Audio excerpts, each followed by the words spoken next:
La noche antes de firmar el acta civil, durante la recepción de mi boda, la familia de mi prometido se burló de mi mamá frente a 204 invitados. Dijeron que no parecía la madre de la novia, sino una señora que se había equivocado de salón. Mi prometido se rió. Yo no. Me levanté y cancelé todo delante de todos. Y al día siguiente, el mundo que ellos habían construido empezó a venirse abajo. El salón era una casona en San Ángel, con jardín techado, columnas blancas, candelabros de cristal y arreglos florales tan grandes que estorbaban para verse a la cara. Había 204 invitados, trajes perfectos, vestidos largos, relojes discretamente caros y apellidos de esos que algunas personas pronuncian bajando la voz. Políticos, arquitectos, desarrolladores inmobiliarios. Al centro estábamos Esteban y yo. Bueno, más bien Esteban, el hijo perfecto de los Villaseñor.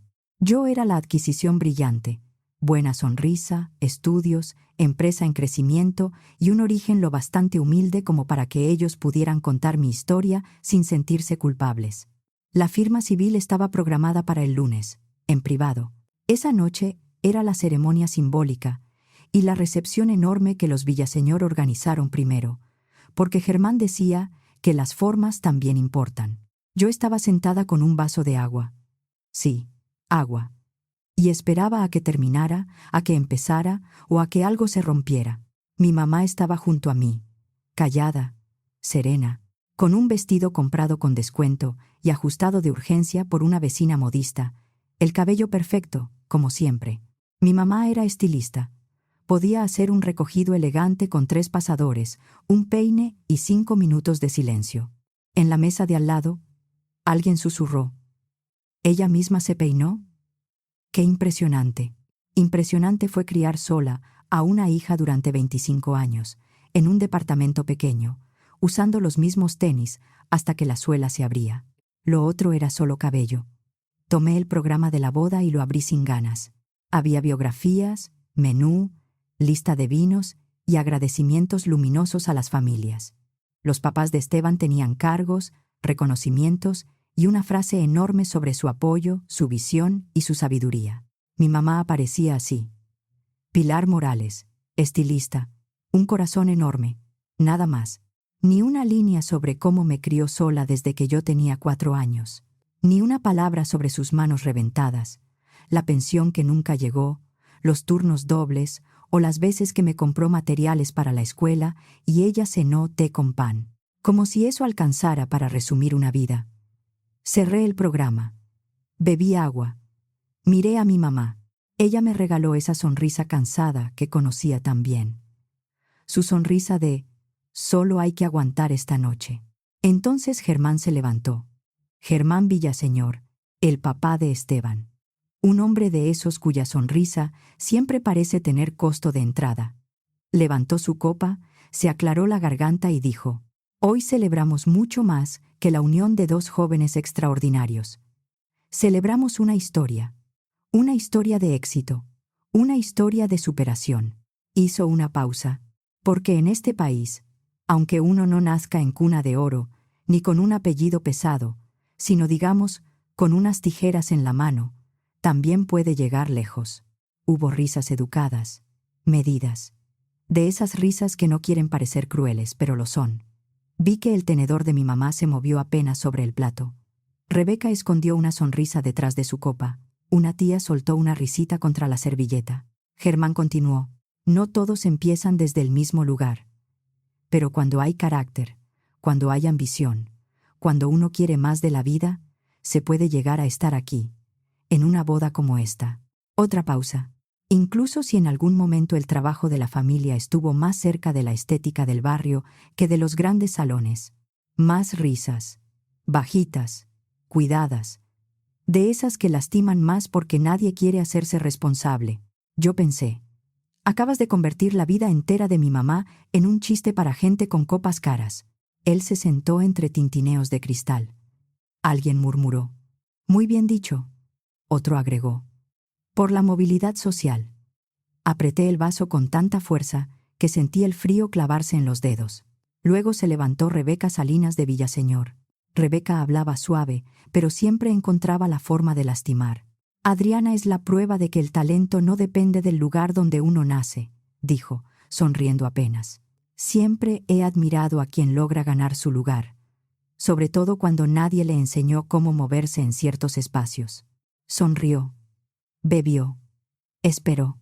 Estoy segura de que mucho del don de Adriana viene de su madre, añadió, mirando directo a mi mamá.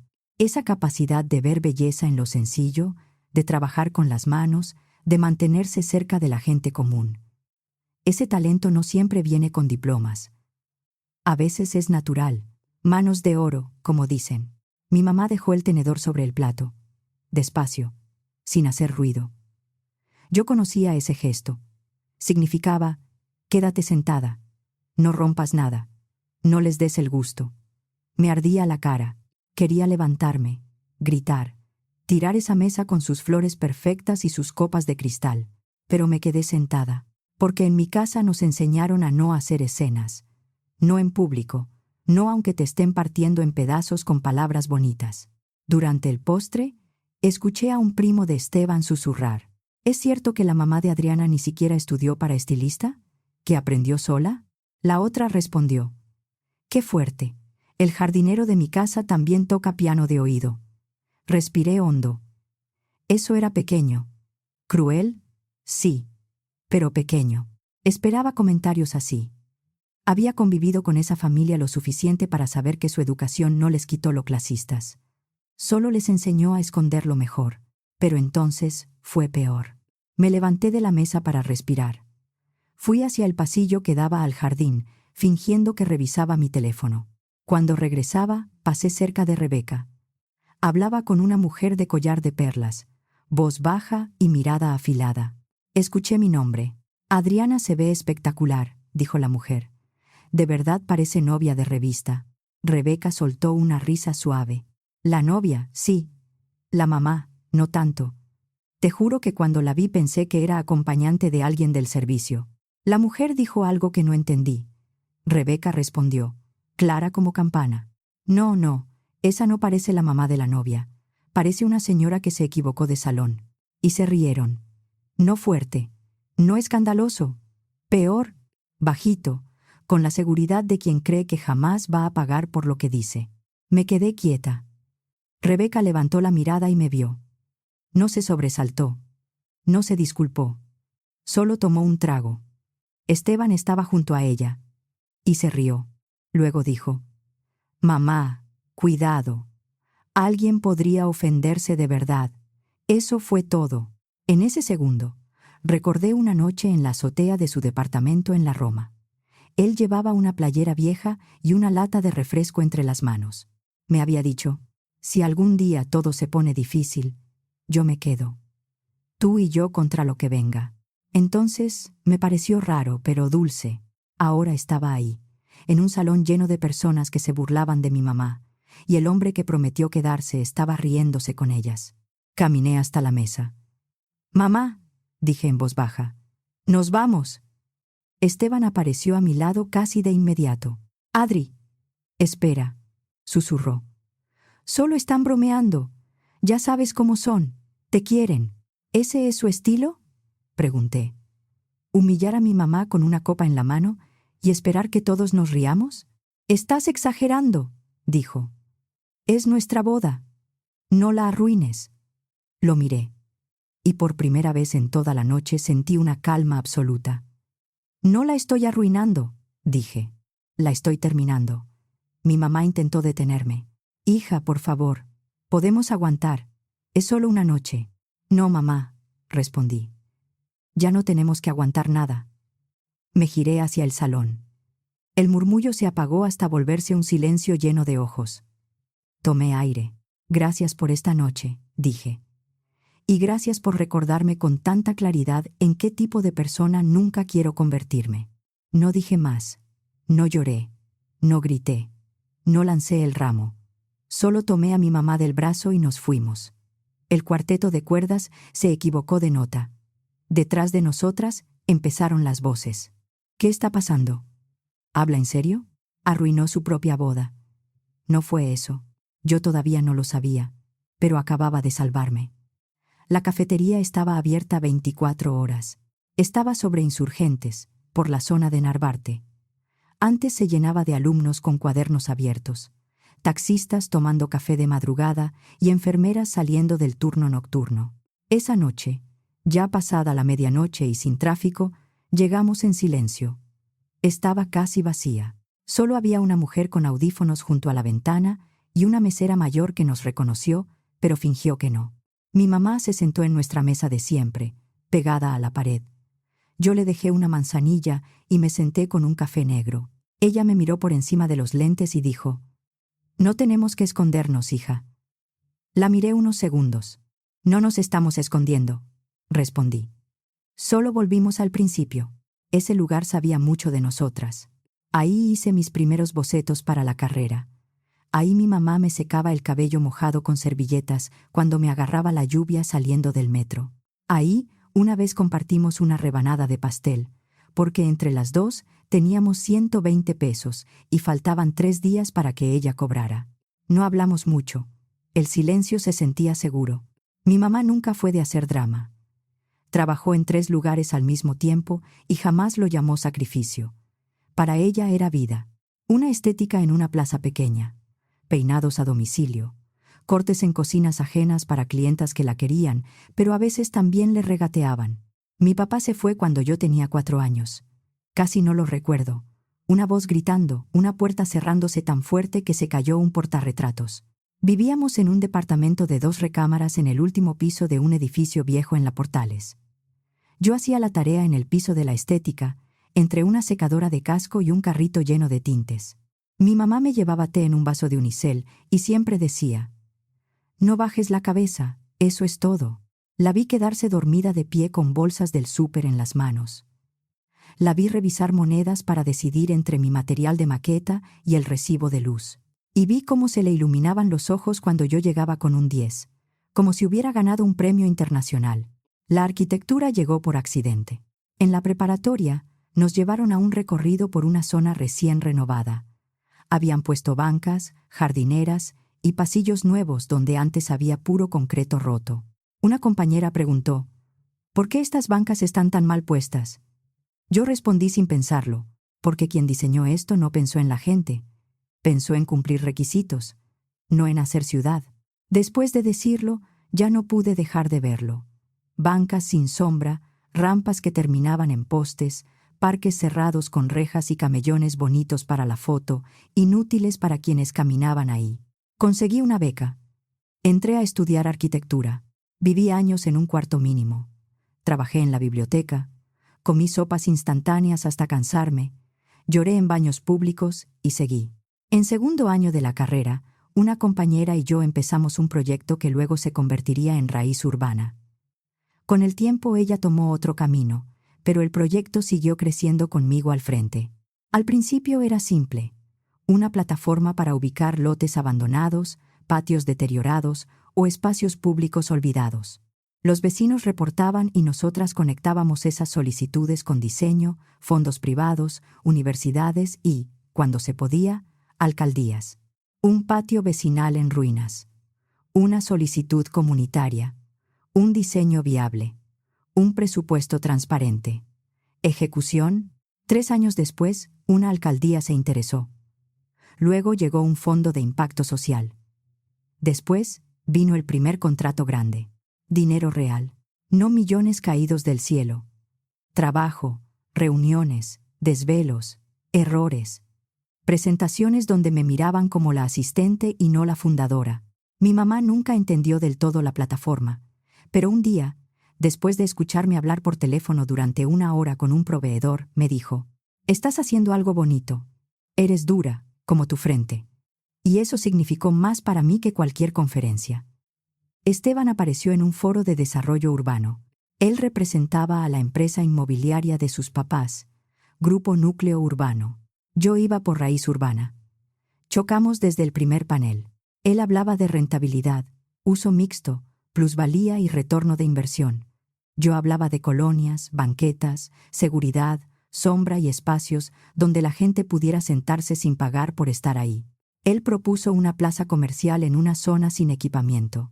Yo le pregunté para qué quería la gente más locales, si ni siquiera tenía una banca donde esperar el camión. Después vino una discusión al terminar el evento.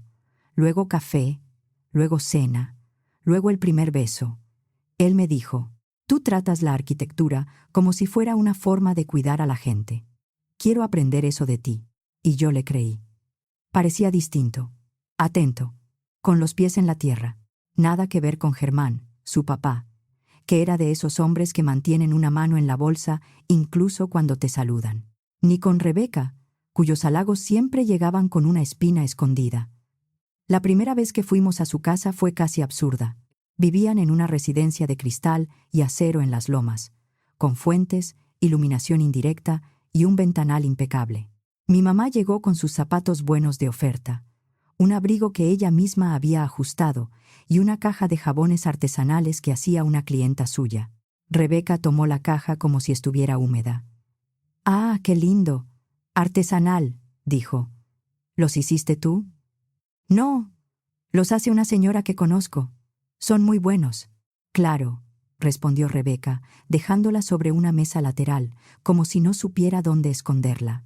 Germán le estrechó la mano a mi mamá y dijo: «Gracias por criar a una hija tan creativa, sobre todo considerando su carga de trabajo». Carga de trabajo. Como si mi mamá hubiera tenido una agenda apretada, no una vida entera sosteniéndome con las uñas. Durante la cena, Rebeca me preguntó: «¿Entonces tu empresa se dedica a poner jardincitos urbanos, no?» Respiré antes de contestar. «No. Diseñamos espacios públicos que hacen que la gente sienta que también importa». Rebeca sonrió como si yo le hubiera mostrado un dibujo con crayones. Mi mamá no dijo nada esa noche. Como todavía era temprano, pedimos un taxi hasta la estación más cercana y de ahí tomamos el metro. En el vagón, ya más tranquilas, mi mamá me apretó la mano y susurró: «No son como nosotras. Pero tú sigues siendo tú». Yo intenté no verlo. Intenté creer que era solo una diferencia de educación, de mundo, de costumbres. Esteban decía cosas como: «Mis papás bromean así con todos», o «De verdad les caes bien, amor. Solo no saben expresarlo». Pero cada vez que mi mamá hablaba con ellos, yo sentía lo mismo. Vergüenza. No por ella, por ellos, por la forma en que ladeaban la cabeza cuando la escuchaban, con esa empatía de gente rica que cree que escuchar a alguien humilde ya es un acto de generosidad, por cómo decían interesante cuando querían decir qué raro, por cómo sus sonrisas siempre se saltaban la parte de pedir perdón. Yo vivía entre dos mundos: té en termo contra canapés de evento, metro lleno contra camioneta con chofer, recibos sobre la mesa contra cenas donde nadie miraba los precios. Y solo uno me había parecido hogar. Cuando volvimos de la cafetería después de la boda, ya pasaban de las 3 de la mañana.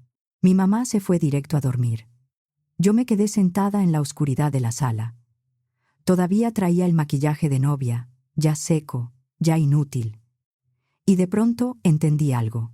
No solo había salido de una boda, había regresado al lugar donde la gente te mira a los ojos, donde nadie se ríe dentro de una copa, donde Pilar Morales, estilista, un corazón enorme, no era una frase bonita para rellenar un programa. Era mi mamá, y era la razón por la que yo todavía podía empezar otra vez, a mi manera, con la puerta bien cerrada detrás de mí. La sede de Grupo Núcleo Urbano estaba en Santa Fe, donde todo parece recién lavado y nadie camina por gusto. Salí antes de las 6:30, antes de que la subida se volviera imposible. No quería llegar tarde a una reunión que llevaba meses esperando. Hace 10 años, esa zona era un símbolo de lo que a mí me molestaba de la ciudad. Edificios enormes, banquetas incómodas, tráfico imposible y espacios diseñados para verse bien, no para vivirlos. Ahora ahí estaba el corporativo de la familia Villaseñor. Mucho vidrio, mucho mármol, mucho silencio caro. Y cuando entré a ese vestíbulo, recién salida de abandonar mi propia boda, no me sentí como una novia fugitiva. Me sentí como alguien que por fin sabía dónde debía estar. El guardia levantó la vista y se quedó quieto.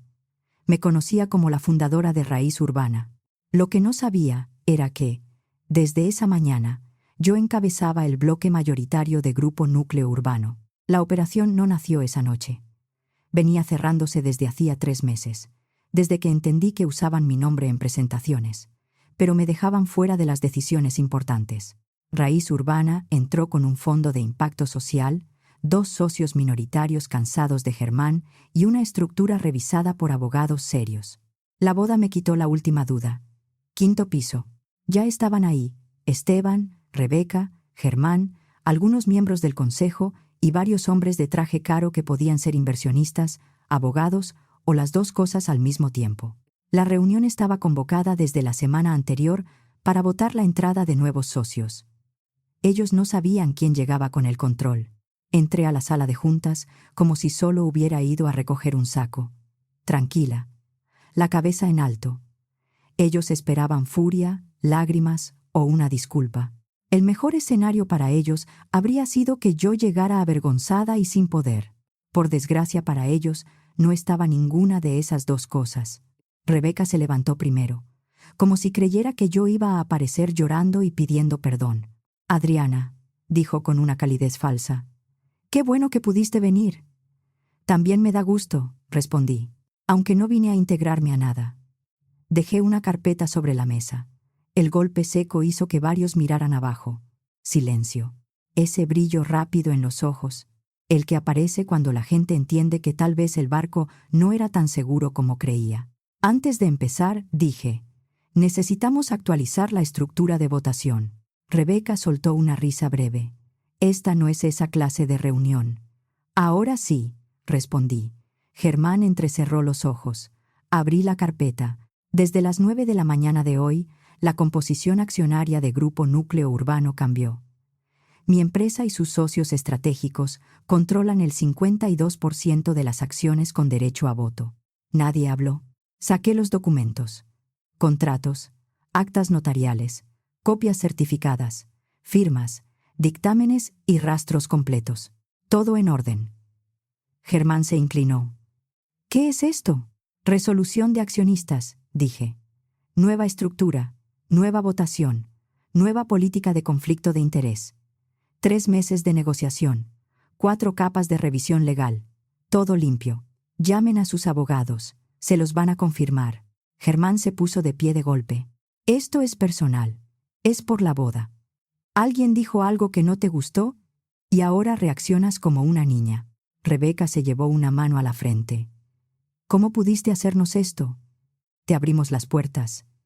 Eras como una hija». La miré sin pestañear. «Esto no empezó por la boda». Mi voz salió tranquila, fría, clara. Empecé a moverme cuando entendí que usaban mi nombre para vender proyectos, pero me dejaban fuera de las juntas con inversionistas. Mis ideas aparecían en sus presentaciones, pero mi silla nunca estaba en la mesa.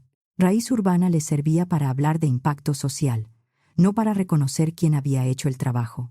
Miré a cada uno. Yo no quería control, quería que mi voz contara. Hice una pausa, pero después humillaron a mi mamá, en público. Y ahí entendí que esto nunca fue una alianza. Caminé hasta la cabecera de la mesa. El lugar de Rebeca. Buena silla, por cierto. Vista completa de la sala. «Así que está bien», dije. «Vamos a votar». Rebeca abrió la boca, pero no le di tiempo. El nuevo bloque mayoritario solicita suspender temporalmente a Germán, Rebeca y sus operadores directos de cualquier decisión ejecutiva mientras se realiza una auditoría externa. Lo mismo aplica para contratos activos y empresas relacionadas que no pasen revisión de conflicto de interés. El silencio se volvió pesado. Un consejero pidió revisar los documentos. Otro llamó a su abogado. Un tercero, harto de Germán, levantó la mano primero. Luego otro. Y otro. La votación pasó. Germán no se sentó. Se quedó de pie, rojo de rabia. «No vine a destruir la empresa», continué. «Vine a revisar lo que ustedes llevaban años escondiendo. La próxima semana empieza una auditoría completa de proyectos, contratos y proveedores de los últimos 3 años». Esteban no había dicho una sola palabra. Estaba de pie, mirando la mesa como si la madera pudiera rescatarlo. Por fin levantó la vista. «Adriana», dijo, «esto no es lo que tú querías. Tú siempre dijiste que querías formar parte de esto». «Sí». Lo interrumpí. Quería formar parte del equipo, no ser un adorno en el folleto familiar, no ser la historia bonita de superación que tu mamá pudiera contar en una comida para sentirse sensible. Él bajó la mirada. Yo vine pensando que podía construir algo contigo, con todos ustedes. Pero ustedes pensaron que yo era una imagen, un símbolo bonito de origen humilde para poner en una presentación. Me incliné apenas sobre la mesa. Felicidades. Ese símbolo acaba de votar para quitarles el control. Rebeca soltó un gemido indignado. ¿Nos usaste? No, dije. Ustedes usaron mi nombre, mi historia, mi trabajo. Ahora van a conocer a la persona real. Germán dio un paso hacia mí. ¿Crees que ganaste? Le regalé una sonrisa pequeña. No. Creo que estaban demasiado seguros de que yo no entendía cómo se movía el dinero. Junté los papeles, cerré la carpeta, caminé hacia la puerta. Detrás de mí, hubo movimiento de trajes, sillas y respiraciones mal disimuladas. Al llegar al umbral, escuché la voz de Rebeca, aguda y desesperada. Esteban, no vas a dejar que haga esto, ¿verdad? Él no respondió. Salí. Al mediodía mi teléfono ya tenía llamadas de 2 reporteros, una periodista de arquitectura y un portal financiero. La reestructura se había filtrado por uno de los socios que vendió sus acciones. No contesté. Mientras bajaba en el elevador, recibí un mensaje de un abogado de Germán. Decía que iban a demandar. Tal vez. Pero aquello no era el final, era apenas el primer recuento de daños. Una semana después, el lunes siguiente, Grupo Núcleo Urbano, que antes se veía brillante, intocable y satisfecho de sí mismo, empezó a crujir como una casa construida sobre vigas podridas.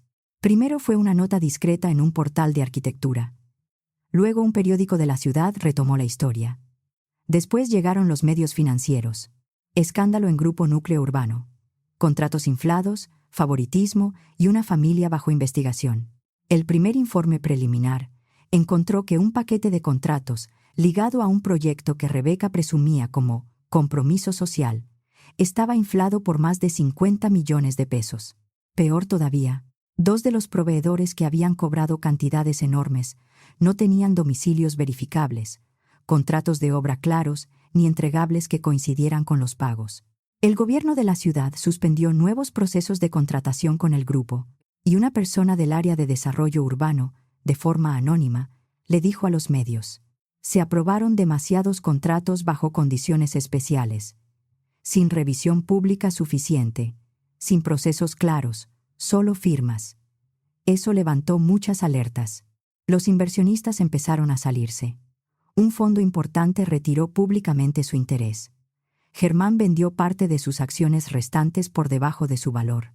Rebeca desapareció de los eventos sociales cuando empezaron a circular notas sobre adeudos, garantías bancarias y demandas mercantiles relacionadas con el grupo. Y Esteban se fue. O eso creí.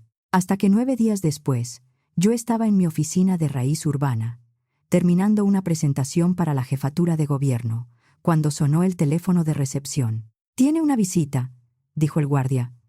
«No tiene cita. Dice que es personal». Ni siquiera levanté la vista. «Es Esteban, ¿verdad?» «Sí, licenciada. Déjelo pasar». Entró con cara de perro mojado, la misma expresión de niño perdido que antes me parecía vulnerable. Ahora solo parecía una actuación que había ensayado demasiadas veces. «Adriana, te escucho. No sabía nada de los contratos, te lo juro. Ni de mi mamá, ni de los proveedores. Yo no estaba en el consejo. Me dejaron fuera de muchas cosas. Yo no sabía qué hacer». Asentí. Él lo tomó como permiso para sentarse. «Adriana», dijo, bajando la voz. «Tal vez todavía no es tarde. Te extraño. No la empresa. A ti. Te extraño a ti». Su voz decía una cosa, pero sus ojos revisaban la oficina. Las paredes, la mesa, la puerta, el guardia afuera. Cualquier lugar menos mi cara. «El amor no sirve de nada si solo aparece cuando ya no cuesta», dije. Él apretó la mandíbula. «Tú estabas ahí. Te quedaste parado mientras humillaban a mi mamá. Mientras se burlaban de dónde venía. ¿De dónde venimos? Y no dijiste nada. Peor. Te reíste. No pensé que llegaría tan lejos. pero sí sabías lo que estaba pasando. Se quedó callado. Y elegiste el silencio, dije. Elegiste la comodidad. Ahora yo también elijo. Toqué la computadora y envié la presentación. El gobierno ya había suspendido a Grupo Núcleo Urbano de nuevos procesos de contratación. Y ahora yo también. Esteban seguía sentado, congelado, esperando una grieta, una lágrima, un recuerdo que lo salvara. Agregué en voz más baja: ¿me amabas? Te reíste, Esteban. De mí, de mi mamá, de todo lo que soy. Tragué saliva. No porque me doliera todavía, sino porque por fin decía la verdad completa. Tal vez no fue una ruptura, tal vez nunca hubo una relación real.